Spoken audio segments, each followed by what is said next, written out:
ایک ہی کہتے ہیں کہ امام صاحب 4 رکعت نماز پڑھا رہے تھے، دوسری پڑھا کے وہ کھڑے ہو گئے اور مقتدی ابھی التحیات پڑھ رہا تھا، تو مقتدی نے یہ دیکھا کہ امام کھڑے ہو گیا تو وہ بھی تیزی سے اٹھنے لگا، لیکن پورا نہیں اٹھا، اس نے پنجے اپنے دونوں کھڑے کر لیے اور تیزی سے التحیات ختم کر کے اور پھر وہ کھڑا ہو گیا، تو اس کی نماز ہو گئی یا نہیں؟ یہ بالکل ہو گئی، کیونکہ اگرچہ اس نے پنجے کھڑے کر لیے، یہ خلاف سنت طریقہ تھا تشہد پڑھنے کا، اسے یہ چاہیے تھا کہ امام صاحب چاہے کھڑے ہو جاتے، وہ اپنی التحیات کمپلیٹ کرتا اور پھر آرام سے کھڑا ہوتا، لیکن اگر اس نے پاؤں سمیٹ بھی لیے، دونوں پنجے کھڑے بھی کر لیے، تب بھی وہ بیٹھنے والا ہی کہلائے گا، اور بیٹھ کر ہی اس نے التحیات پڑھی ہے تو یہ التحیات ہو گئی اور اس کی نماز بھی ہو جائے گی۔ ایک بھائی کہتے ہیں کہ میں کسی مدرسے میں کسی عالم صاحب کی مدد کے لیے اکثر جایا کرتا تھا، وہاں کچھ چھوٹے بچے بدمعاشی کر رہے ہوتے تھے تو میں ان کو مار دیا کرتا تھا، تو کیا یہ میرے لیے جائز تھا؟ اور اگر نہیں تھا تو اب مجھے یاد نہیں کہ میں نے کس کس کو مارا تھا، تو کیا حکم شرع ہوگا؟ دیکھیں، آپ کے لیے بالکل جائز نہیں تھا، نہ آپ باپ تھے، نہ آپ بڑے بھائی تھے، نہ آپ استاد تھے، تو آپ کیسے بچوں کو مار سکتے ہیں؟ اگر بچے بدمعاشی کر بھی رہے تھے، اور بدمعاشی بچے نہیں کریں گے تو کون کرے گا؟ بدمعاشی من شرارتیں، تو وہ بہرحال نہیں کرنی چاہیے بچوں کو، لیکن ان کو ادب سکھانا تھا، اور یہ استاد کا کام ہوتا ہے۔ آپ کا کام تھا کہ استاد کو بتا دیتے کہ بھئی اس طرح کر رہے ہیں، آپ ان کو سنبھالیں، لیکن آپ صرف اس غالباً اس زوم میں کہ میں چونکہ آ کے یہاں مدد کر رہا ہوں تو میرے لیے ان کے مارنا بھی جائز ہے، آپ نے مار لیا، یہ شرعاً بالکل جائز نہیں تھا۔ آپ کو اللہ تعالیٰ کی بارگاہ میں توبہ کرنی ہوگی، اور آپ وہاں جائیں اور دیکھیں اگر وہ بچے ابھی تک موجود ہیں، ہو سکتا ہے کہ پہلے نچلے درجے میں ہوں، آگے آگے ہوں، تو بہرحال ان سے جا کے آپ کو معافی طلب کرنی ہوگی، اور اس میں آپ کو اپنی عزت نفس کو بالکل سائیڈ میں کر دینا ہوگا۔ انانیت اگر سامنے رکھی تو پھر یہاں نہیں تو میدان محشر میں یہ کھڑے ہوں گے، آپ کو سامنے کھڑا کیا جائے گا۔ نبی کریم صلی اللہ علیہ وسلم کے پاس ایک صحابی حاضر ہوئے کہ یا رسول اللہ میرے غلام غلطیاں کرتے ہیں، میں ان پر ان کو سزا دیتا ہوں، تو میرا اور ان کا میدان محشر میں کیا معاملہ ہوگا؟ رحمت کونین صلی اللہ علیہ وسلم نے فرمایا کہ تیری سزا اور ان کی خطا ترازو کے 2 پلڑوں میں رکھی جائیں گی، اگر یہ برابر ہوئیں تو نہ لینا نہ دینا، اگر ان کی خطائیں زیادہ ہیں، تیری سزا کم، تو ان کی نیکیاں نکال کر تیرے نام اعمال میں ڈالی جائیں گی، اور اگر تیری سزا زیادہ ہوئی اور ان کی خطائیں کم تو تیری نیکیاں نکال کر ان کے نام اعمال میں ڈالی جائیں گی۔ تو وہ صحابی روتے ہوئے وہاں سے رخصت ہو گئے، انہیں خوف خدا پیدا ہوا۔ اس لیے خوف خدا کی ضرورت ہے، یہی ٹیچرز کو بچوں کے لیے کرنا چاہیے، یہی حدیث کو ذہن میں رکھنا چاہیے ہم سب کو، اور اسی طریقے سے جو شوہر حضرات ہیں جو بیویوں کے اوپر ظلم و تشدد کرتے ہیں، ان کو کمزور محسوس کر کے وہ بھی اس کو ذہن میں رکھیں۔ اسی طریقے جو ساسیں اپنی بہوؤں کے ساتھ یا نندیں اپنی بھابھیوں کے ساتھ اس طرح کے رویے اختیار کر رہی ہیں کہ ان کو مختلف ٹارچر کرتی ہیں اور ان کے قصور بہت ہی کم ہوتا ہے، میدان محشر میں یہی معاملہ ہوگا۔ یہی ریورس آپ کر لیں کہ اگر بہو نے ساس کو ستایا یا نندوں کو بے قصور ان کو مختلف سزاؤں میں مبتلا کیا، ان کے قصور کم تھے یا تھے ہی نہیں، تو سب یہ میدان محشر میں ہم سب کو کھڑا ہونے کے لیے تیار رہنا چاہیے۔ دنیا میں ہی معافی مانگ لیں اور توبہ کر لیں، یہ بیسٹ ہے۔ یہ کہتے ہیں کہ میرا گھر 6 فلور پر ہے اور 5 وقت نماز کے لیے سیڑھیوں سے اترنا چڑھنا بہت دشوار ہو جاتا ہے، تو میرے لیے جماعت کا کیا حکم ہوگا؟ دیکھیں، اگر تو آپ کمزور ہیں، بوڑھے ہیں، یا آپ جوان بھی ہیں لیکن چھٹے مالے سے اترنا واقعی کافی مسئلہ ہوتا ہے، اگر آپ کے لیے باعث دشواری ہوتا ہے تو پھر تو آپ جتنی نماز پڑھ سکتے ہیں، مثلا 1 میں آپ اتر کے چڑھ سکتے ہیں ایزیلی، تو 1 تو کم سے کم چلے کر ہی لیں، نہ ہونے سے بہتر ہے۔ اور لیکن اگر آپ کو بیماری ہے اور کمزوری زیادہ ہے تو آپ ترک جماعت کر سکتے ہیں، آپ کو کوئی اس کا وبال نہیں ہوگا۔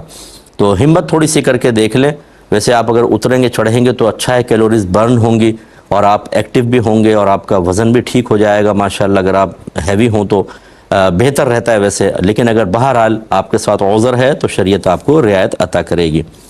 ایک بھائی نے فرمایا کہ میرا ایک پہلے بچہ ہے، وہ برین اس کا جو ہے کمزور ہے، وہ پیچھے ہے اپنے ذہن کے لحاظ سے، اور ابھی میری زوجہ پیگننٹ ہیں،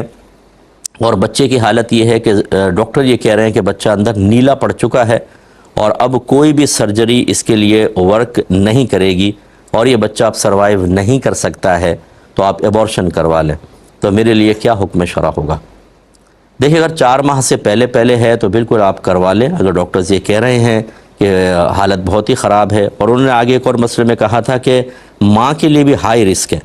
اور آئندہ کے لیے بھی کمپلیکیشنز وغیرہ ہو سکتی ہیں اور زندگی کا خطرہ بھی ہو سکتا ہے۔ جب اس طرح کی صورتحال ہے تو 4 ماہ سے پہلے تو کوئی مسئلہ ہی نہیں ہے، اور فرض کر لے گا 4 ماہ ہو گئے ہیں تو پھر اس میں جان کا خطرہ بس جب ہوتا ہے نا، صرف جان کا، کہ ماں کی جان کا خطرہ ہے، تو پھر بچے کو ختم کر سکتے ہیں۔ ایسی صورت میں آپ بالکل ابورشن کروا سکتے ہیں۔ تو اللہ تعالیٰ آپ کو اچھی اولاد بھی عطا فرمائے، یعنی صحت مند اولاد عطا فرمائے، اور اولاد کے اس غم سے آپ کو محفوظ فرمائے۔ ہمت رکھیے گا، اللہ تعالیٰ مزید برکت عطا فرمائے گا انشاءاللہ۔ یہ کہہ رہے ہیں اگر کوئی ہاسٹل کے روم میں رہتا ہو اور وہاں سورہ بقرہ پڑھے، نماز پڑھے، دیگر اذکار کرے، تو جو شیطانی طاقتیں ہوتی ہیں صرف روم سے دور چلی جائیں گی یا پورے ہاسٹل سے بھاگ جاتی ہیں؟ دیکھیں، آیت الکرسی کا تو یہ فائدہ ہوتا ہے کہ اس گھر بلکہ پورے محلے سے شیطان دور ہو جاتے ہیں۔ تو یہی آپ حسن ظن قائم رکھیں، آپ تلاوت قرآن کریں، جیسے سورہ بقرہ نبی کریم صلی اللہ علیہ وسلم نے ویسے تو یہ فرمایا کہ جس گھر میں سورہ بقرہ پڑھی جائے اس گھر سے شیاطین دور ہو جاتے ہیں۔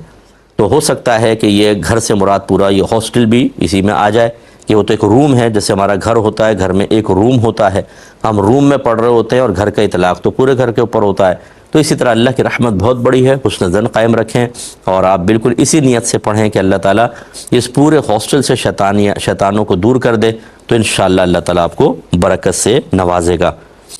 یہ کہتے ہیں کہ ایک کمپنی ایسی تھی جس سے آن لائن ہم چیزیں منگوا سکتے تھے، تو اس کمپنی کی آفر تھی کہ اگر آپ 15 دن کے اندر یہ مال واپس کرنا چاہیں تو ریٹرن کر سکتے ہیں، اور اس نے کچھ ریزنز لکھی تھی کہ اس وجہ سے بھی آپ کر سکتے ہیں، اس وجہ سے، جس میں ایک یہ بھی وجہ لکھی تھی کہ اگر آپ منگوا لیتے ہیں اور آپ کا مائنڈ نہیں بنتا تو آپ واپس کر سکتے ہیں۔ تو اب ہم نے کپڑے منگوائے اور ہم نے ان کو پہن بھی لیا، اب ہم چاہ رہے ہیں 15 دن کے اندر ان کو واپس کر دیں، کیا حکم شرع ہوگا؟ دیکھیں، یہ شرعی طور پہ جائز نہیں ہے۔ جب آپ نے ایک چیز منگوا لی اور اس کو استعمال بھی کر لیا، یا تو آپ منگاتے نا، تو منگانے کے بعد خیار رویت حاصل ہوتا ہے۔ خیار رویت کا مطلب، رویت مانے دیکھنا،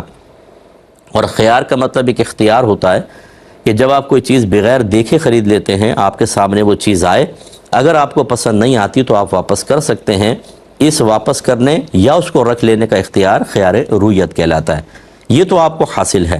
لیکن اس میں یہ نہیں ہو سکتا کہ آپ پہلے اس کو لے لیں، دیکھ بھی لیا، استعمال بھی کر لیا، اب آپ واپس کریں۔ یقینی سی بات، اس میں کمپنی کا نقصان ہے، اب آپ واپس نہیں کر سکتے، اب سودا کمپلیٹ ہو چکا ہے، واپس کریں گے تو گناہ گار ہوں گے۔ کہتے ہیں کہ دیکھیں، جو چیزیں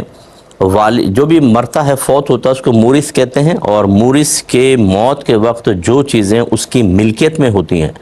وہ مال وراثت بنتی ہیں، اور اگر کوئی ایسی چیزیں ہیں جو بعد میں حاصل ہوتی ہیں تو وہ پھر اسی کے لیے ہوتی ہیں جس کا نام لکھوایا گیا ہوتا ہے، جو نومینی ہوتا ہے۔ اگر آپ کے والد صاحب کو یہ اختیار حاصل تھا کہ وہ مکان لے سکتے ہیں، اور بالفرض انہوں نے اپلائی نہیں کیا، صرف بھائی نے کیا ہے، تو پھر وہ صرف بھائی کا ہی ہوگا، باقی کسی کا نہیں ہوگا، کیونکہ انہوں نے کوشش کی اور ہو گیا۔ یا والد صاحب نے بھائی کا ہی نام لکھوایا تھا تو انہی کا بنے گا۔ ہاں، یہ اچھی چیز ہوگی کہ آپ کے بھائی، اگر چونکہ وہ والد کی وجہ سے ملا ہے، کوئی بھائی کا اپنا کارنامہ تو ہے نہیں، اس لیے دیگر بھائی بہنوں کو بھی اس میں شریک کر لیں تو بہت ہی بیسٹ صورتحال ہے۔ لیکن میں ان بھائی کے بارے میں نہیں کہہ رہا ہوں، نہ مجھے ان کا پتہ ہے، لیکن ہمارے دل اتنے تنگ ہو چکے ہیں کہ جب پیسے کی بات آتی ہے تو سگے بھائی بہن بھی بعض اوقات ہمیں دشمن محسوس ہونے لگتے ہیں، اور ہم کہتے ہیں کہ نکلو باہر، ہم تو خود ہی اس کو حاصل کریں گے۔ تو لیکن بہرحال شرعی لحاظ سے اگر ان کا نام لکھا گیا تھا یا صرف ان کی کوشش سے حاصل ہوا، زندگی میں والد صاحب کو حاصل نہیں ہوا تھا، تو یہ بھائی کا ہی ہے، وہ کسی کو شامل کرنا چاہیں یا نہ کرنا چاہیں۔ اس لے لیتے ہیں کہ پوچھا تھا کہ والدہ کا انتقال ہو گیا ہے تو کیا میدان محشر میں والدہ سے ملاقات ہوگی؟ انشاءاللہ ضرور ہوگی، اور ہماری دعا ہے کہ آپ لوگ اچھی حالت میں ملیں، کیونکہ خدا نہ خواستہ ایسا بھی ہو سکتا ہے، اللہ نہ کرے۔ آپ کے ساتھوں میں ایک جنرل بات عرض کر رہا ہوں کہ ماں باپ جہنمی ہوں، بچے جنتی ہوں، یا بچے جہنمی ہو جائیں، ماں باپ جنتی ہو جائیں، ایسی صورت میں ملاقات بڑی دردناک ہوگی، اور بہت ہی غمزدہ منظر ہوگا کہ جب انتہائی حسرت کے ساتھ فیملی ممبر جس کو سمجھایا گیا تھا، جس کو قرآن حدیث بتائی گئی تھی، لیکن سرکشی ختم ہی نہیں ہوئی، اس کو فرشتے گھسیٹ کے جہنم کی طرف لے جا رہے ہوں گے، اس کے چہرے پہ غم کے آثار ہوں گے، اور کچھ ہوں گے جن کو جنت کا پروانہ دے دیا گیا ہوگا اور ان کو جنت کی طرف جانے کا حکم ہوگا۔ یہ جو جدائی کا منظر ہوگا، اگرچہ یہ عارضی جدائی ہو سکتی ہے، کیونکہ اگر مومن ہے جہنم میں گیا تو پھر بھی انشاءاللہ ایک نہ ایک دن جنت میں ضرور واپس آئے گا، لیکن کتنے عرصے میں آئے گا، کتنے ہزار سال لگیں گے، یہ اللہ ہی بہتر جانتا ہے۔ تو اس قسم کے دردناک اگر کوئی مناظر ہوئے تو پھر تو وہ ملاقات بہت ہی خطرناک ہوگی، اور اگر دونوں کے سیدھے ہاتھ میں نام اعمال ہوا تو انشاءاللہ پھر تو بہت ہی خوشی کا لمحہ ہوگا، ملاقات ہوگی، بیٹھیں گے ساتھ میں، پھر جنت میں جائیں گے، جنت میں پھر ساتھ رہیں گے۔ یہ سب کچھ ہے، ہمیں ان چیزوں کو اپنے پیش نظر رکھنا چاہیے، اور اپنی گھر کی اکثر گفتگو میں یہ موضوعات بھی شامل گفتگو کرنے چاہیے۔ لیکن میں بڑے درد کے ساتھ کہتا ہوں کہ یہ اجنبی موضوعات ہیں، موت، قبر، میدان محشر، حساب و کتاب، پل صراط، جنت، دوزخ، ایمان کا ضائع ہو جانا، یہ چیزیں ہمارے گھر میں اب موضوع بحث نہیں ہوتی ہیں۔ دنیا کے مشاغل سے بچیں، فضولیات سے فارغ ہوں تو پھر ان کو دیکھیں گے نا۔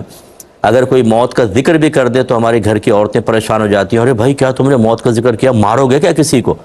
یعنی موت کے ذکر سے مر جائے گا آدمی۔ یہ تو ہمارے ایمانیات کا حال ہے۔ اور موت سے اتنے خوفزدہ کیوں ہیں؟ حالانکہ مرنے کے بعد تو قبر میں نبی کریم صلی اللہ علیہ وسلم کی زیارت ہوگی، مومن کی روح کو تو عرش الہی کے پاس لے جایا جاتا ہے جہاں وہ سجدہ ریز ہوگی۔ جو مناظر آج تک آپ نے نہیں دیکھے، جیسے فرشتے ہیں اور آسمان سے چیزوں کو نزول، یہ سارے پردے ہٹ جائیں گے، اتنے عجیب و غریب مناظر آپ کو نظر آئیں گے۔ کیوں موت کی تمنا نہیں کرتے؟ اس کی وجہ یہی ہے، موت کو ناپسند کیوں کرتے ہیں؟ ہمارے کارنامے، کیونکہ ہم نہ نمازیں پڑھتے ہیں، نہ روزہ رکھتے ہیں، نہ ہم کوئی گناہوں سے بچتے ہیں، تو اس لیے موت کو ہم برا سمجھتے ہیں کہ شاید مر گئے تو ہمارا انجام دردناک ہوگا، اس وجہ سے ہم موت کے ذکر کو ناپسند کرتے ہیں۔ حالانکہ نبی کریم صلی اللہ علیہ وسلم صحابہ کرام کے پاس سے گزرے تو ہنسی کی آواز آئی، آپ نے ارشاد فرمایا کہ اپنی مجلسوں میں لذتوں کو توڑنے والی چیز کی بھی ملاوٹ کر لیا کرو۔ عرض کیا رسول اللہ، لذتوں کو توڑنے والی چیز کیا ہے؟ فرمایا موت کی یاد، موت کا ذکر، تو اس لیے اس کی بھی توجہ رکھیں۔ یہ کہتے ہیں کہ کیا ہم نماز پڑھتے ہیں تو اس کا ثواب ایصال کر سکتے ہیں؟ جی بالکل، اگر کوئی اختلاف رکھتا ہے اس کو کرنے دیں اختلاف۔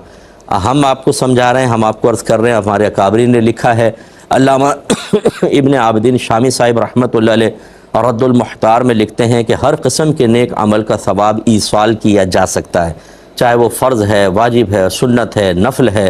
جو بھی آپ عبادت کرتے ہیں، آپ یہ دعا کریں اللہ تعالیٰ اس کا ثواب میں بارگاہ رسالت صلی اللہ علیہ وسلم میں پیش کرتی ہوں، اور آپ کے وسیلے سے آدم علیہ السلام کے زمانے سے لے کر آج تک جتنے مسلمان دنیا سے پردہ فرما چکے، دنیا میں موجود ہیں، قیامت تک آئیں گے، ان سب کے نام اعمال میں، اور خاص طور پہ میری والدہ یا والد جس کو آپ کرنا چاہتے ہیں ان کے نام اعمال میں منتقل فرما دے، سب کو انشاءاللہ ثواب پہنچے گا، اور آپ کو مزید ثواب کے حصول کی امید ہے۔ ایک انہوں نے کہا کہ والدہ کے لیے بڑا ثواب جاریہ کون سا ہے؟ میں ہمیشہ یہ کہتا ہوں کہ عالم بنائیں، مفتی بنائیں، ایسے لوگوں کو پڑھائیں کہ جو واقعی اخلاص کے ساتھ دین پڑھ رہے ہوں، دنیاوی لحاظ سے بھی وہ مطلب ویل ایجوکیٹڈ ہوں، اور دین بھی حاصل کر رہے ہوں، دنیا کا علم بھی ہو، اور وہ آگے چل کر اخلاص کے ساتھ دین اسلام کی خدمت کی تمنا رکھتے ہوں، انشاءاللہ یہ آپ کے لیے بہت بڑا ثواب جاریہ ہے۔ ایک عالم دین عالم بننے کے بعد جتنے ساری زندگی مسائل سکھائے گا، فتوے لکھے گا، کتابیں لکھے گا، اور دیگر عالم اور مفتی اور اساتذہ تیار کرے گا، وہ لیڈر بنے گا، جتنے لوگوں کو وہ لیڈ کرے گا، سب کا سب ثواب جاریہ ہوتا ہے، یہ بہت بڑا ثواب جاریہ ہے۔ اور اگر آپ مطلب چاہیں تو پھر مسجد وغیرہ بھی بنوا سکتی ہیں، مسجد میں کوئی چیز رکھوا دیں جس کو لوگ مسلسل استعمال کریں، جیسے پانی وغیرہ ہے، تو یہ سب آپ کر سکتی ہیں۔ ایک یہ بھائی نے کہا تھا کہ کویسچن ہم سے آفر ہوا تھا یہ کہ کچھ عرصہ قبل کسی کی بچی کی شادی تھی تو مدد کی، انہوں نے درخواست کی، تو میں نے کچھ نفلی صدقات تھے، کچھ زکوٰۃ کا پیسہ تھا، وہ ملا کے دے دیا ان کو تاکہ وہ کر لیں، ہو گئی ان کی شادی۔ اب ان کے والد صاحب کہتے ہیں کہ وہ آپ نے جو پیسہ دیا تھا ہم آپ کو واپس کرنا چاہتے ہیں، اللہ نے ہاتھ کھول دیا ہے تو آپ لے لیں، تو میرے لیے کیا حکم شرع ہوگا؟ دیکھیں، چونکہ آپ ان کو ہبہ کر چکے ہیں اور ہبہ کو واپس لینا شرعاً جائز نہیں ہوتا، ٹھیک ہے نا؟ اور یہ بھی نہ کہیں کہ میں نے زکوٰۃ دی تھی، عزت نفس مجروح ہوگی، تو آپ ان کو کہیں کہ نہیں بس یہ میرے لیے سعادت کی بات ہے۔ اگر آپ واقعی ایسی فیلنگ رکھتے ہیں تو کہیں ہمارے گھر کی بچی تھی، چلیں میں نے دیا تو میرے لیے بھی ثواب جاریہ ہوگا، آپ اس کو رہنے دیجئے اور کسی کام میں استعمال کر کے ان کو ٹال مٹول کر دیں، لیکن آپ واپس نہیں لے سکتے ہیں۔ اور دیا ہوا صدقہ بھی واپس نہیں لینا چاہیے، نبی کریم صلی اللہ علیہ وسلم نے اس سے منع فرما دیا۔ ایک اسکول ٹیچر ہیں، وہ کہتے ہیں کہ یہ میل ٹیچر ہیں، یہ کہتے ہیں کہ ہمارے اسکول میں ایسا گاؤن دیا جاتا ہے جس کو پہن کر آپ کو بچوں کو پڑھانا ہے یا پروگرام وغیرہ میں شرکت کرنی ہے، جس میں ریشم کا گمان ہوتا ہے، تو ایسے گاؤن کا پہننا کیسا ہے؟ دیکھیں اب خالص ریشم کا کپڑا جو ہے نا وہ تو بہت ہی مشکل ہے کہ ملے، کیونکہ بہت ہی زیادہ مہنگا ہوتا ہے۔ اکثر ایسا ہوتا ہے ان کپڑوں کے اندر ریشم کی ملاوٹ ہوتی ہے، تو اگر ریشم کی ملاوٹ ہو تو وہ کپڑا پہننا مرد کے لیے جائز ہے، اس میں ممانعت نہیں ہے۔ منع صرف وہ ہے جہاں خالص ریشم ہو اور آپ اس کو استعمال کریں، اسے نہیں پہن سکتے۔ باقی اگر ملاوٹ والا ہے تو بالکل آپ اس کو یوز کر سکتے ہیں۔ ایک یہ کویسچن ہم سے کیا گیا تھا کہ ایک امام صاحب ہیں، جمعے کی نماز پڑھا رہے تھے تو ان کو یاد نہ رہا، وہ آہستہ قرات کرنے لگے، سری قرات، تو مقتدی نے ان کو لقمہ دیا، تو اب امام ان کا لقمہ لے یا نہ لے، یا سری جاری رکھے، اور اگر لے لیا تو نماز ہو جائے گی یا نہیں، اور کیا یہ لقمہ لینے کا واقعی محل تھا یا نہیں تھا؟ تو جی بالکل، اگر امام سری جہری نماز میں سر کرنے لگے تو مقتدی کو چاہیے کہ وہ لقمہ دے، اور لقمے کا طریقہ یہ ہے، یعنی لقمے کا مطلب ہوتا ہے یاد دلانا کہ آپ کوئی غلطی کر رہے ہیں، یاد کیجئے، تو یہ سبحان اللہ، الحمدللہ، اللہ اکبر کہہ دیں، تو یہ زیادہ تر سبحان اللہ کہہ دیتے ہیں تو امام ہوشیار ہو جاتا ہے کہ پیچھے سے سبحان اللہ کہہ رہے ہیں، ضرور کوئی نہ کوئی خطا ہوئی ہے، اور پھر یہ ہوتا ہے کہ فوراً ایک دم انتقال ذہن اپنے خطا کی طرف ہو ہی جاتا ہے۔ تو یہ بالکل محل ہے، جہری چونکہ نماز ہے تو جہر کرنی ہوگی قرات میں، تو لہٰذا مقتدی اگر ان کو لقمہ دے گا اور امام صاحب نے قبول کر لیا تو لقمہ دینا بھی ٹھیک، امام کا لینا بھی ٹھیک، نماز بالکل جائز ہوگی۔ ہاں یہ ضرور ہے اگر سر کے اندر ایک آیت کے برابر وہ پڑھ چکے ہیں آہستہ، اس کے بعد جہر کی طرف آئے تھے تو آخر میں سجدہ سہو بھی کرنا ہوگا۔ اور اس میں عوام الناس کے لیے سمجھانے کے لیے عرض کر دیتا ہوں کہ اگر نماز میں کوئی ایسا عمل کریں کہ جس کو دور سے دیکھنے میں ایسا لگے کہ یہ شخص نماز میں نہیں، اسے کہتے ہیں عمل کثیر، اور اگر ایسا ہے کہ شک پڑے پتہ نہیں ہے یا نہیں تو اس کو کہتے ہیں عمل قلیل۔ عمل قلیل سے نماز فاسد نہیں ہوتی، عمل کثیر سے ٹوٹ جاتی ہے۔ اور یہ سیکھنا سکھانا جو لقمہ ہوتا ہے نا، یہ حقیقتاً تعلیم و تعلم ہے، ایک مقتدی سکھا رہا ہوتا ہے، امام اس سے لے رہا ہوتا ہے، بالکل تعلیم و تعلم والا معاملہ، اور عمل کثیر ہے، لہٰذا عمل کثیر سے نماز فاسد ہوتی ہے۔ اب جہاں سخت ضرورت ہوتی ہے وہاں تو اس کی اجازت ہوگی، اگر سخت ضرورت نہ ہو تو پھر یہ عمل کثیر ہونے کی بنا پر فساد نماز کا سبب بنے گا۔ اب یہاں چونکہ ضرورت تھی تو نماز فاسد نہیں ہوگی۔ کہ بینک میں سیونگ اکاؤنٹ کے اندر پیسہ رکھوانا کیسا ہے؟ دیکھیے جو اسلامک بینک والے ہوتے ہیں نا، یہ سیونگ اکاؤنٹ کو مداربہ اکاؤنٹ کہتے ہیں، اور مداربت کا مطلب یہ ہوتا ہے کہ ایک طرف سے پیسہ اور دوسری طرف سے محنت، ٹھیک ہے نا؟ اگر میں کسی شخص کو کہوں کہ یار میں کام نہیں کر سکتا ہوں، ٹائم نہیں ہے، پیسہ ہے، تمہارے پاس تجربہ ہے، تم میرا پیسہ لو اور تجارت کرو، اور جو پروفٹ ہوگا اس میں اتنا پرسنٹ آپ کا، اتنا پرسنٹ میرا، یہ کہلاتا ہے مداربہ۔ تو یہ جو اسلامک بینکنگ ہوتے ہیں، بینکنگ والے ہیں، یہ سیونگ اکاؤنٹ کو مداربہ اکاؤنٹ کہتے ہیں، یعنی اس میں جو آپ پیسہ رکھوائیں گے وہ اس کو کاروبار میں انویسٹ کریں گے، اس سے جو پروفٹ حاصل ہوگا وہ پر منتھ آپ کو پروفٹ کے طور پر دیں گے، اگر ہوگا تو، اگر نہیں ہوگا تو نہیں دیں گے، لاس ہوگا تو پھر اس میں آپ کو لاس کا بھی بتائیں گے، وہ پورا آپ کو سمجھا دیں گے۔ تو یہ بہرحال شرعاً جائز ہے، آپ بالکل کر سکتے ہیں، بشرطے کہ واقعی وہ اسلامک بینک ہو۔ بعض لوگ نام اسلام کا استعمال کر رہے ہیں لیکن اس کی جتنی بھی ٹرمز ہیں، کنڈیشنز ہیں، وہ سب کے سب خلاف شرع ہیں، اس لیے تھوڑی سی احتیاط کر لی جائے۔ بہتر یہ ہے کہ جو اسلامک بینک ہوتے ہیں ان میں بعض مفتی صاحب ایز اے شرعی ایڈوائزر موجود ہوتے ہیں، ان کے ہیڈ آفس وغیرہ میں ہوتے ہیں، آپ ان سے کانٹیکٹ کر لیں، ان سے پوچھیں کہ بھئی یہ پروڈکٹ جو ہے آپ کی نظر سے گزر چکی ہے، میں اس میں انویسٹ کر سکتا ہوں، وہ کہیں یس، تو پھر آپ بالکل کر لیں، کیونکہ شریعت نے ہمیں اسی کا مکلف بنایا ہے، یعنی عوام کو۔ فَاسْأَلُوا أَهْلَ الذِّكْرِ إِن كُنتُمْ لَا تَعْلَمُونَ، اگر تم نہیں جانتے تو اہل علم سے کویسچن کرو۔ تو بس آپ نے اہل علم سے پوچھ لیا، انہوں نے اجازت دے دی، اب آپ بالکل انویسٹمنٹ کر سکتے ہیں، اس میں کوئی حرج نہیں ہوگا۔ کہ علماء کہتے ہیں کہ پیشہ ور بھکاریوں کو کچھ نہیں دینا چاہیے، لیکن بعض اوقات ہم جیسے کوئی سموسہ وموسہ کھا رہے ہیں تو یہ بچے آ کے کھڑے ہو جاتے ہیں کہ ہمیں سموسہ دلوا دیں، اگر ہم پیسہ نہ دیں وہ سموسہ وغیرہ دلوا دیں تو کیا حکم شرع ہوگا؟ دیکھیں اصل مسئلہ تو ان کی حوصلہ شکنی ہے۔ آپ یہ دیکھیں کہ یہ ایسا مافیا ہے کہ اگر آپ ان کو دیتے ہیں تو ان کی یہ نسلوں کو تیار کر رہے ہیں، چھوٹے چھوٹے بچوں کو کئی گھنٹوں تک اپنے ساتھ کھڑا کر کے رکھتے ہیں۔ واچ کریں، ذرا ویڈیو بنا لیں آپ، کئی گھنٹے، یعنی شروع سے ٹرینڈ کر رہے ہیں ان کو، یہ فقیر در فقیر رہیں گے، اور اتنا بڑا گناہ کبیرہ ہے یہ بلا ضرورت مانگنا، پھر اسی کو انتہا نہیں۔ تو بہرحال کچھ سنتے بھی ہوں گے میرا پروگرام تو یہ ناراض بھی ہوتے ہوں گے کہ مفتی صاحب ہمارے خلاف بول رہے ہیں، آپ کے خلاف نہیں، آپ کے حق میں بول رہے ہیں، کیونکہ آپ میدان محشر میں جب اللہ تعالیٰ کی بارگاہ میں پکڑے جائیں گے نا تو اس وقت پھر آپ کو ہمارے یہ جملے اتنے خوبصورت نظر آئیں گے کہ کاش ہم ان کو مان لیتے، اس لیے کہ میری بات نہیں تو اللہ کے نبی کی بات ہے۔ تو اس لیے بہرحال حوصلہ شکنی ہی کرنی چاہیے، ہم تو یہ کہیں گے ان کو کوئی چیز نہ دلائیں، پیسہ دیں یا کوئی چیز دلا دیں، بات تو ایک ہی ہے۔ پیشہ ور کو ہرگز نہ دیں، اپنے محلے میں لے لیں، اپنے محلے میں چلے جائیں، جو کوئی ایسا سفید پوش گھر نظر آئے جو بیچارے بچے افورڈ نہیں کر سکتے، ان کو جا کر دیں، یہ بیسٹ ہے، آپ کو ثواب بھی ملے گا۔ ان کو کھلانے پلانے کا کیا فائدہ، یہ مطلب پیشہ ور قسم کے لوگ ہیں، ان کو کھلانے کا مطلب حوصلہ افزائی، اور گناہ کے اندر حوصلہ افزائی کریں گے تو غیر محسوس طریقے سے بعض اوقات گناہ جاریہ شروع ہو جاتا ہے جس کا ہمیں احساس نہیں ہوتا، اس کو خیال کیجئے۔ ایک بچی کہتی ہے کہ میرے چہرے پر کچھ بال ہیں اور میں تھریڈنگ نہیں کرا سکتی، یوز نہیں کر سکتی ہوں، تو کیا میں ریزر یوز کر سکتی ہوں؟ میری شادی ہونے والی ہے۔ آج کل ایسے ریزرز آ رہے ہیں کہ اس سے کوئی شیو بڑی نہیں بڑھتی ہے بلکہ روئیں ہی آتا ہے، یہ تو ہے، لیکن پھر بھی بعض اسکنز کھالیں بہت سینسٹیو قسم کی ہوتی ہیں، اور بچیوں کا چہرہ یہ اصل چیز ہے، مرد کا بھی ہے لیکن بچیوں کے لیے زیادہ یہ سینسٹیو معاملہ ہوتا ہے، حساس معاملہ ہے، اس لیے کسی اچھے جو مطلب کوئی بیوٹی پارلر والی ہوں، کوئی اسکن ڈاکٹر ہوں، ان سے پہلے آپ مشورہ کریں، اور مشورہ کرنے کے بعد کریں۔ آپ وقتی طور پہ اس طرح کر کے شادی کے اندر تو خوبصورت نظر آ جائیں گی، اگر خدا نخواستہ بعد میں اس کے ایفیکٹ ہوئے تو یہ شوہر کی بے رغبتی کا سبب بن سکتی ہیں، اور آپ کے لیے پوری زندگی کا ایک مسئلہ ہو جائے گا، اس لیے سوچ سمجھ کر کریں۔ اب ہماری بچیاں ہوتی ہیں، یہ کوئی بھی مطلب سوشل میڈیا پہ کوئی کریم دکھائیں گے، یوں لگائی ایک دم گوری ہو گئی،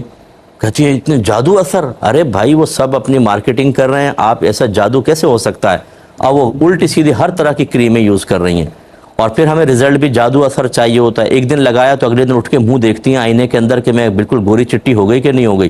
وہ اگر نہیں ہوئی تو پھر دوسری کریم، پھر تیسری کریم، تو پھر ایسا بعض اوقات چہرے بگاڑ لیے لوگوں نے، دانے نکل آئے ہیں، کھالیں خراب ہو گئی ہیں، کیمیکل یوز کریں گے خراب ہوگا، اس طرح ہرگز نہ کریں، اس طرح آپ کی زندگی اذیت ناک بن جائے گی۔ ہمیشہ جو اس فیلڈ کے ماہر ہیں ان سے پہلے مشورہ کریں، اس کے بعد عملی قدم اٹھائیں۔ یہ کہتے ہیں کہ میں پڑوسی ملک میں ایک جگہ جاب کرتا ہوں اور شیئرنگ میں روم ہے جس میں ہم 7 افراد رہتے ہیں، میں مسلمان ہوں، باقی سب غیر مسلم ہیں، تو جب میں خصوصاً فجر کے لیے اٹھتا ہوں تو وہ سب سو رہے ہوتے ہیں، اور ہمارا روم میں جگہ اتنی تنگ ہے کہ جب میں نماز پڑھوں تو ان کے پیر میری طرف ہوتے ہیں، اب اگر میں ان کو سائیڈ میں ہونے کا کہوں تو وہ نہیں سنتے میری بات، اور میں دوسرا روم افورڈ نہیں کر سکتا، تو اب میں کس طرح نماز کو ادا کروں؟ مسجد کافی دور ہے۔ دیکھیں ایسی صورت میں آپ جس رخ وہ لیٹے ہوئے ہیں آپ اسی طرح نماز پڑھ سکتے ہیں، اگر بہتر ہے کہ 1-2 تکیے ہوں نا کہ آپ اس کو رکھ دیں یوں کہ وہ ذرا پیچھے کو نہ ہو جائے، کہ آڑ ہو جائے بیچ میں، سب سے بیسٹ وے ہے، اس کے بعد آپ بالکل نماز پڑھ سکتے ہیں، اور اگر تکیے وغیرہ نہیں ہیں تو ڈائریکٹ بھی نماز پڑھ سکتے ہیں۔ ہماری شریعت بہت ہی پیاری شریعت ہے، جتنا انسان مجبور ہوتا چلا جاتا ہے ہماری شریعت بھی اس کے لیے وسعت پیدا کرتی چلی جاتی ہے۔ یہ جو ہماری بعض بہنیں، ہمارے بعض بھائی، کاروباری حضرات، نوکری کرنے والے، دیگر لوگ کہتے ہیں دین بہت تنگ ہے، یہ اصل میں آپ نے ان لوگوں سے دین سیکھنے کی کوشش کی ہے جن کو خود دین کی معرفت حاصل نہیں ہے۔ بڑی معذرت کے ساتھ میں عرض کر رہا ہوں، ہر سوشل میڈیا پر بیٹھا ہوا شخص اپنے دین کو مکمل طور پہ جانتا ہو یہ ضروری نہیں ہے، ہر ایک اپنی سوچ اور فکر کے مطابق دین کو سمجھ کر آپ کو سمجھانے کی کوشش کرتا ہے، اور آپ اس کو اصل دین اور کل دین سمجھ کر قبول کر کے دیکھتے ہیں، یہ تو میرے لیے بہت مشکل ہے۔ حالانکہ 6 صورتیں اور پڑی ہوتی ہیں کہ جو آپ کے لیے شریعت نے رکھی ہیں اور آسان، لیکن بتانے والے کو پتہ ہی نہیں ہوتا، ہر ایک تو مفتی نہیں ہوتا، ہر ایک تو عالم نہیں ہوتا، ہر ایک کے اندر ذہن کے اندر تمام جزیات تو موجود نہیں ہوتی، اس لیے ہونا یہ چاہیے کہ جب آپ اس قسم کے کوئی معاملات جس میں آپ تنگی محسوس کریں، اس فیلڈ کے کسی ماہر سے مشورہ کریں، وہ جب آپ کو مشورہ دے گا تو بہت بیسٹ دے گا۔ لیکن ہماری بعض اوقات لوگوں نے بیعت کی ہوتی ہے، ہر شرعی مسئلہ بھی پیر صاحب سے معلوم کریں گے، حالانکہ پیر صاحب بعض اوقات نہ عالم ہوتے ہیں نہ مفتی ہوتے ہیں، لیکن جو پیر صاحب کہیں گے وہ میں کروں گا، یہ کیا بات ہو گئی؟ یعنی اس کا مطلب ہے فزکس کیمسٹری بھی پھر اپنے پیر صاحب سے پڑھیں نا آپ جا کر، جیسا وہ پڑھائیں پڑھ لیں، کیوں جاتے ہیں ٹیوشن سینٹر، کیوں جاتے ہیں آپ اسکول کالج یونیورسٹی؟ نہیں بھئی وہ پیر صاحب کو نہیں آتی تو کیا دین سارا آتا ہے؟ یہ بڑا مسئلہ ہوتا ہے۔ میں کسی پیر صاحب کو معاذاللہ کمتر ظاہر نہیں کر رہا ہوں، لیکن بہت سارے ایسے ہوتے ہیں، اور پیر صاحب کو بھی سوچنا چاہیے کہ اگر شرعی مسئلہ آپ کا مرید معلوم کرتا ہے اور آپ کو نہیں پتہ تو آپ کہیں کہ بھئی یہ فقہ میری فیلڈ نہیں ہے، میں اپنے روحانی تربیت کر سکتا ہوں، بیسکس آپ کو سکھا سکتا ہوں، آپ کے احوال قلب کے اوپر توجہ کر سکتا ہوں، یہ آپ کسی مفتی صاحب سے پوچھیں نا، وہ بھی کہہ کے آؤ ہم سے پتہ کرو، کہیں اور نہ جائیں، ایسا نہ ہو بچہ کسی اور کی طرف نکل جائے، مرید ہاتھ سے نکل جائے، غلط سلط مسئلہ بتاتے ہیں۔ اسی وجہ سے ہمارے لوگ جو دین سے دور ہیں، میری زندگی کا تجربہ یہ ہے کہ جب ہم ان کو بٹھا کر ان کو معلوم کرتے ہیں کیوں آپ دور ہوئے اور وہ سبب بتاتے ہیں تو ہم کہتے ہیں یہ سبب تو آپ کے لیے بنتا ہی نہیں ہے، آپ یہ بھی کر سکتے تھے، یہ بھی، تو وہ حیران ہو جاتے ہیں کہ اچھا اگر اتنی آسانی تھی تو ہم تو پیچھے نہ ہوتے۔ وجہ وہی ہے کہ ایسے مطلوبہ اشخاص ملتے نہیں ہیں کہ جو ہماری مشکل کو شرعی تقاضوں کے روشنی میں حل کر سکیں یا شرعی تعلیمات کی روشنی میں حل کر سکیں، تو ہمیں دین تنگ اور سخت محسوس ہوتا ہے۔ سیکھنے کی ضرورت ہے، اللہ تعالیٰ ہمیں سیکھنے کی توفیق عطا فرمائے۔ ایک بچی نے لکھا کہ آپ نے فرمایا تھا کہ بیوی کی شوہر کے سامنے عزت نفس نہیں ہوتی، اگر شوہر ہر چھوٹی بات پہ ذلیل کرے، یعنی اب وہ اپنا کہہ رہی ہیں کہ اگر شوہر ہر چھوٹی بات پہ بیوی کو ذلیل کرے، گھر سے نکلنے کو کہے، دوسری شادی کی دھمکی دے، دل دکھانے کے لیے دوسری لڑکیوں کا ذکر کرے، دوسروں کی بیویوں کو ثابت کرے کہ وہ تم سے بہتر ہیں، ایسی صورت میں بیوی کیا کرے؟ میری محترم بہنوں، ایک تو آپ لوگ الزام مجھ پہ اتنا سارا لگاتے ہیں، پتہ نہیں کیا کچھ سن کے آپ لوگ نتیجے نکال لیتے ہیں۔ میں نے کب کہا کہ بیوی کی شوہر کے سامنے عزت نفس نہیں ہوتی؟ میں تو شوہروں کو ڈانٹ ڈانٹ کے تھک گیا ہوں کہ بیوی کی بھی ایک عزت نفس ہوتی ہے، وہ کسی کی بہن ہے، وہ کسی کی بیٹی ہے، وہ آپ کے بچوں کی ماں ہے، وہ ایک انسان ہے، اس کی بھی ایک سیلف رسپیکٹ ہے۔ آپ اس کو ذلیل کر دیتے ہیں، بے عزت کر دیتے ہیں، گھر والوں کے سامنے، بچوں کے سامنے عزت اتار کے ہاتھ پہ رکھتے ہیں، بالکل غلط ہے۔ اگر آپ سمجھانا چاہتے ہیں بیوی کوئی غلطی ہے، الگ کمرے میں لے جائیں، تنہائی میں پیار محبت سے سمجھائیں۔ اگر وہ پیار محبت سے نہ سمجھے، پھر کوئی اور طریقہ اختیار کرنے کا سوچیں۔ تو یہ ایک تو بات آپ غلط فہمی رفع کر لیں، بیوی کی بالکل سیلف رسپیکٹ ہے، اس کی عزت نفس ہے، شوہر کو خیال کرنا چاہیے۔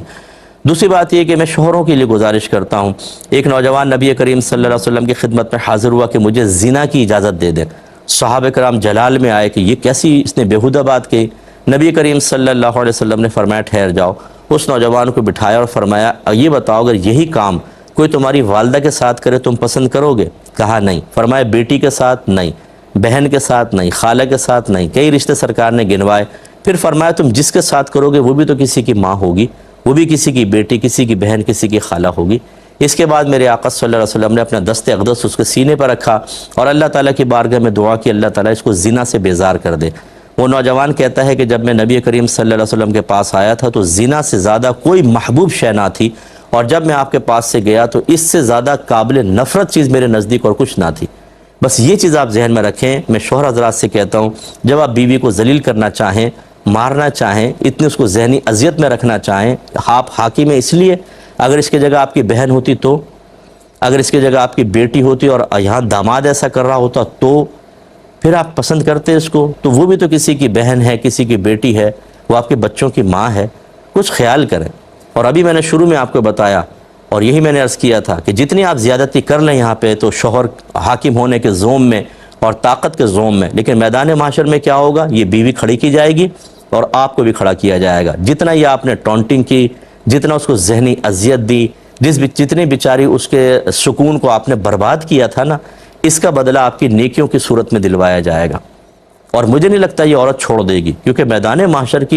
کا ماحول اتنا خطرناک قسم کا ہوگا۔ یہاں تک ایک روایت میں ہے کہ ایک بیٹے نے باپ کی نافرمانی کی ہوگی تو اللہ تعالیٰ بیٹے کی نیکیاں نکال کر باپ کے نام اعمال میں ڈالے گا، تو وہ باپ تمنا کرے گا کہ کاش اس نے میری اور زیادہ نافرمانی کی ہوتی تو میں اس کی کچھ اور نیکیاں لے لیتا۔ وہ خود غرضی کا دور ہوگا، اور ایسے دور میں، ایسے موقع پر جب آپ نے دنیا میں اس کو اچھی طرح ذلیل کر کے اپنے دل کی بھڑاس نکال کے نامعلوم کون سا سکون حاصل کیا تھا، میدان محشر میں آپ کو پتہ چلے گا کہ کیا ہوگا۔ اور ایسے ہی میں بہنوں سے بھی گزارش کرتا ہوں، مسکرانے کی ضرورت نہیں، آپ بھی مسکرا رہی ہوں گی، بہت ساری بہنیں اور اشارے کر رہی ہوں گی، جو ہماری بہنوں نے شوہروں کا ناک میں دم کر رکھا ہے، گریبان پکڑ لیتی ہیں، گالیاں بکتی ہیں، تھپڑ تک مار دیتی ہیں، اطاعت نہیں کرتی ہیں، وہ جائز کام بعد بھی کہے تو چڑھ کر آتی ہیں اور تلخ لہجہ رکھتی ہیں، چہرے پہ نگاہ پڑ جائے تو آدمی ڈر جائے، ایک دم خوفزدہ ہو جائے جیسے تھانے دار نہیں بیٹھی ہوئے گھر کے اندر۔ تو آپ کا بھی حساب ہوگا، آپ کو بھی کھڑا کیا جائے گا، اور جتنے ظلم و ستم آپ نے اس مظلوم آدم کے بیٹے پہ کیے ہیں، حوا کی بیٹی سے حساب ہوگا، اس لیے اچھی طرح اس کو بھی ذہن میں رکھا جائے۔ یہ بھائی نے کہا کہ ہمارے بعض رشتہ دار ایسے ہیں جو مخلص نہیں ہیں ہمارے ساتھ، وہ گھر میں آتے ہیں، میری بیوی کو میرے خلاف، والدہ کے خلاف کر کے چلے جاتے ہیں، ہماری بہنوں کو ماں باپ کے خلاف کر دیتے ہیں۔ تو ایسے لوگوں سے کیسا رویہ رکھا جائے، کیا قطع تعلق کر سکتے ہیں اور نمٹا کیسے جائے ان سے؟ تو بہرحال دیکھیں، پہلی بات تو یہ کہ کیا یہ صرف بدگمانی ہے یا حقیقت ہے؟ پہلے تو یہ دیکھا جائے۔ بعض اوقات ہم صرف سوچتے ہیں وہ پھپھو آئی تھیں، گئی ہیں، تب سے گھر میں جھگڑا ہو رہا ہے، وہ کچھ کر کے گئی ہیں، یہ نہیں چلے گا۔ اگر آپ واقعی سب سے پہلے تحقیق کریں،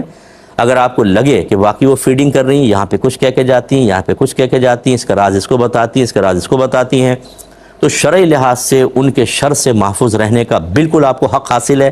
اور آپ کوئی ایسا ثبوت حاصل کر لیں، کوئی آڈیو، کوئی ویڈیو وغیرہ، تاکہ ان کو دکھا کر یہ کہہ سکیں کہ بھئی ہم سے اب آپ نہ رابطہ رکھیں، آپ نے دیکھیں غلط کام کی ہے، آپ ہم سے دور ہو جائیں۔ خواہ ویڈیو نہیں بنائی جاتی، خواہ آڈیو ریکارڈ نہیں کرنی چاہیے، میں اس کی نہیں ترغیب دے رہا ہوں۔ جب آپ یہ سمجھتے ہیں کہ یہ فتنہ باز ہے، اور اگر ہم کبھی خاندان کے سامنے اس کی بات رکھیں گے تو فوراً جھوٹ بول کے الٹا ہمیں قصوروار قرار دے دے گا، اور اگر ہم اس کو آنے دیں تو گھر کا بیڑا غرق کر دے گا۔ ایسی صورت میں آپ کو اجازت ہوگی کہ آپ کوئی وائس ریکارڈ کر لیں، کوئی ویڈیو بنا لیں تاکہ بطور ثبوت پیش کر سکیں، اور پھر ایسے لوگوں سے قطع تعلق کرنے میں شرعاً کوئی حرج نہیں ہے۔ قرآن خود کہتا ہے کہ الفتنۃ اشد من القتل، کہ جو فتنہ ہے یہ قتل سے بھی زیادہ شدید ہوتا ہے، اس لیے ایسے لوگوں کو دور کرنے میں کوئی حرج نہیں ہے۔